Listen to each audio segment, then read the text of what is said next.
Property management உங்கள் பழைய வீட்டை புதிய வீடாக மாற்றலாம் வாங்க. சில வாரங்களுக்கு முன்பாக தான் பாத்தீங்கன்னா நாம் தமிழர் கட்சியினுடைய மாநில நிர்வாகி அக்கா காளியம்மாள் அவர்களை நம்முடைய ஊடகத்தில் நம்ம நேர்காணல் எடுத்திருந்தோம். அதை நீங்க எல்லாருமே பார்த்தீங்க. ஒரு பெரிய அளவிலான ஒரு பார்வையாளர்களை அந்த காணொலியானது சென்றடைந்தது. எதற்காக எடுத்தோம்னா, மதிப்பிற்குரிய அண்ணன் சீமான் அவர்கள் காளியம்மாள் அவர்களை பற்றி பேசின ஒரு ஆடியோ தொடர்பான அதை நோக்கி தான் நம்முடைய பேட்டி இருந்தது.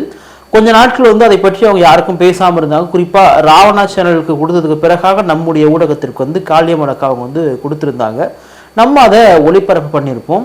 அதை நீங்கள் முழுமையாக கேட்டிருப்பீங்க.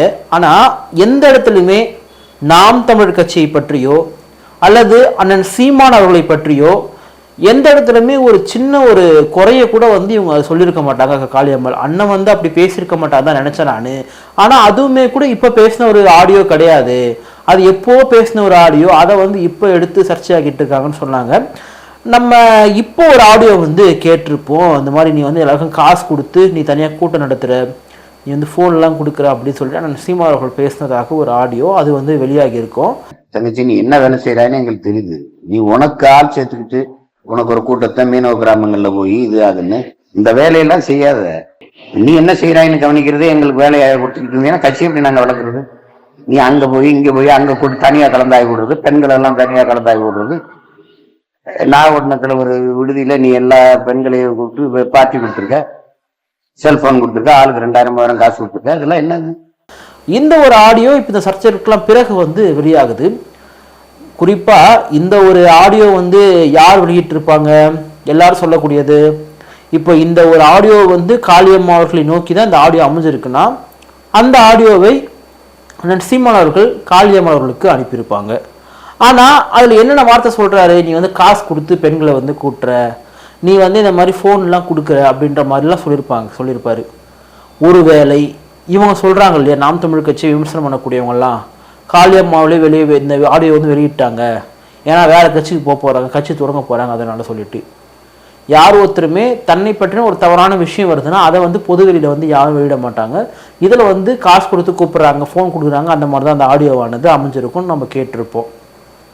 இப்போ என்ன சொல்லப்படுதுன்னா, மிக நீண்ட நாட்களாகவே காளியம்மாள் அவர்கள் நாம் தமிழ் கட்சியிலிருந்து வெளியேற பார்க்குறாங்க. சீமான் அவர்கள் தான் அங்கே ஒன் மேன் ஷோவே நடத்துறாரு, எல்லாருமே அவருடைய பேச்சை கட்டுப்படணும்னு நினைக்கிறாரு. குறிப்பாக அவரை தவிர யாருமே வளரக்கூடாதுன்னு நினைக்கிறாங்க. அதனால தான் பார்த்தீங்கன்னா இந்த மாதிரி ஆடியோலாம் அப்பப்போ வெளியாகுது. காளியம்மாள் அவர்களை சில சொற்கள்லாம் சொல்லி அவங்களை இழிவுபடுத்துறதுமா சீமான் பேசுகிறாரு அப்படின்றதெல்லாம் சொல்லிகிட்டே இருந்தாங்க. நான் அவங்கள பேட்டி எடுத்தோம் அப்படின்ற முறையில் சொல்கிறேன்.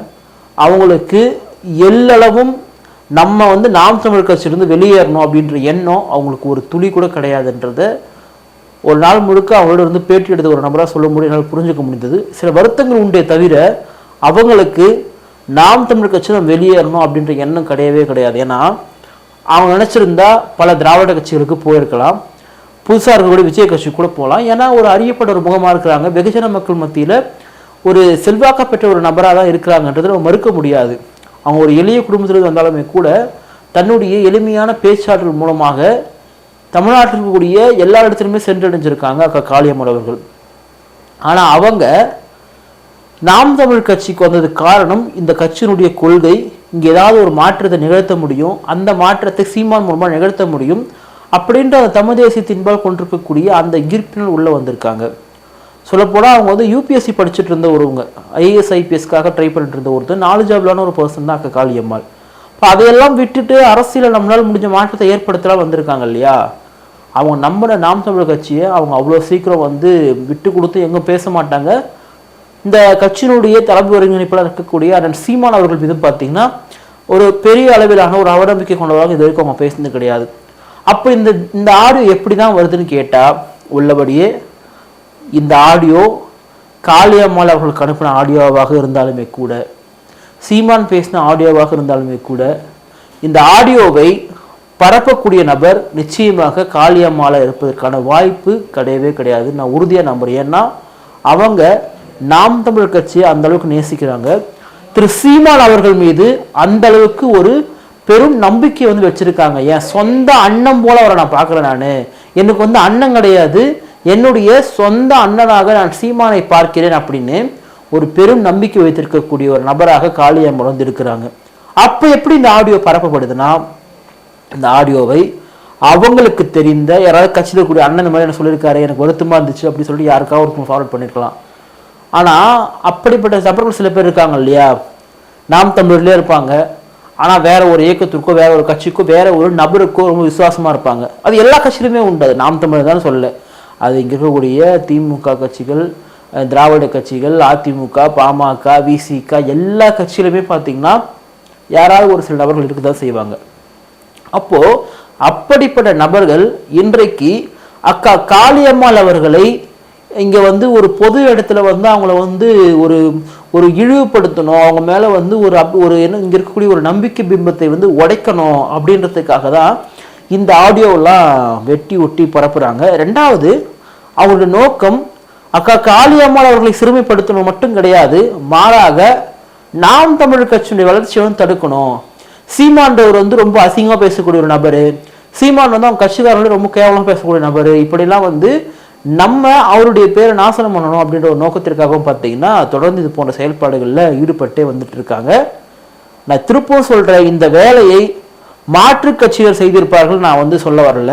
இந்த கட்சியில் இருக்கக்கூடிய உங்களுக்கு விசுவாசமாக நீங்கள் ரொம்ப நெருக்கமாக திரு சீமான் அவர்கள் இவன் என் தம்பி என் வலதுக்கான அப்படின்னு சொல்லக்கூடிய நபர்கள் கூட செய்யலாம், செய்யாமல் இருக்கணும் வாய்ப்பு கிடையாது. ஏன்னா அக்கா காளியம்மாள் அவர்கள் நாம் தமிழ் கட்சியில் வளர்ந்து வரக்கூடிய ஒரு முகமாக இருக்கிறாங்க, எல்லா இடத்துலையும் அறியப்பட்ட ஒரு நபராக இருக்கிறாங்க. அப்போ அவங்களுடைய வளர்ச்சி கட்சியில் இருக்கக்கூடிய பல பேருக்கு உறுத்தலாக இருக்கும். நானே செவி வழியாக நிறைய செய்திகள் வந்து கேட்டிருக்கேன். அப்போது திரு சீமான் அவர்களுக்கு விசுவாசமாக இருப்பதை போல காட்டிக்கொண்டு தங்கள் கட்சியில் ஒரு சக சகோதரி தமிழ் சமூகத்தில் வளர்ந்து வரும்பொழுது அதை வந்து ஏற்றுக்கொள்ள முடியாமல் அவங்களுக்கு வந்து ஒரு அவப்பெயர் ஏற்படுத்த முடியாதான்னு சொல்லிட்டு காத்துட்டு இருக்காங்களா சில பேர், அவங்க தான் இந்த வேலையை நிச்சயமாக பண்ணியிருப்பாங்கன்னு நான் நம்புகிறேன். அதே சமயம் தமிழ் தேசியத்தில் மிக முக்கியமான ஊடகவியலாளராக இருந்த ஐயா ஏகாலைவர் அவர்கள் வந்து நாம் தமிழ் கட்சியினுடைய ஆதரவு நிலைப்பாட்டிலேருந்து நான் விலகிறேன்னு சொல்லியிருக்காரு. அவர் வந்து காளியம்மாள் அவர்களை அவங்க தான் முதல்ல பேட்டி எடுத்தார், அவருடைய பேட்டிக்கு பிறகுதான் நாம் வந்து எடுத்திருந்தோம். அப்போ அப்படிப்பட்ட ஒரு நபர் வந்து விலகுவதற்கு காரணமே என்ன சொல்கிறாங்க, இது போன்ற காரணங்கள் தான் சொல்லப்படுது. திரு சீமானவர்களுக்கு கீழே இருக்கக்கூடிய சில பேர் சீமானவர்கள் நெருங்க விடாமல் பார்த்துக்கிறாங்க, அவர் கிட்டவே போக விடாமல் பார்த்துக்கிறாங்க, நம்ம ஃபோன் பண்ண ரெஸ்பான்ஸ் பண்ணுறது இல்லைன்னு சொல்லிட்டு ஏகாலவின் ஐயா அவர்கள் வந்து ஒரு விமர்சனத்தை வந்து முன்வைக்கிறாரு. அப்போது தொடர்ந்து ஒரு கட்சி இன்றைக்கு அங்கீகரிக்கப்பட்ட கட்சியாக மாறி அது எழுச்சியை நோக்கி போய் கொண்டிருக்கிற டைமில் நிறைய நபர்கள் திரு சீமான் அவர்கள் நம்பக்கூடிய நபர்களே இன்றைக்கு கட்சியினுடைய ஒரு வீழ்ச்சிக்கு காரணமாக அமைகிறாங்களோ அப்படின்ற எனக்கு ஒரு எண்ணம் தோன்றுகிறது. நாம் தமிழ் கட்சி எந்த கட்சியாக இருந்தாலுமே தமிழ் தேசியத்திற்காகவும் தமிழருக்காகவும் தமிழருடைய உரிமைகளுக்காகவும் ஒரு கட்சி இயங்குதுன்னா நிச்சயமாக அந்த கட்சி நல்லபடியாக வளரணும்னு தான் நினைப்போம்.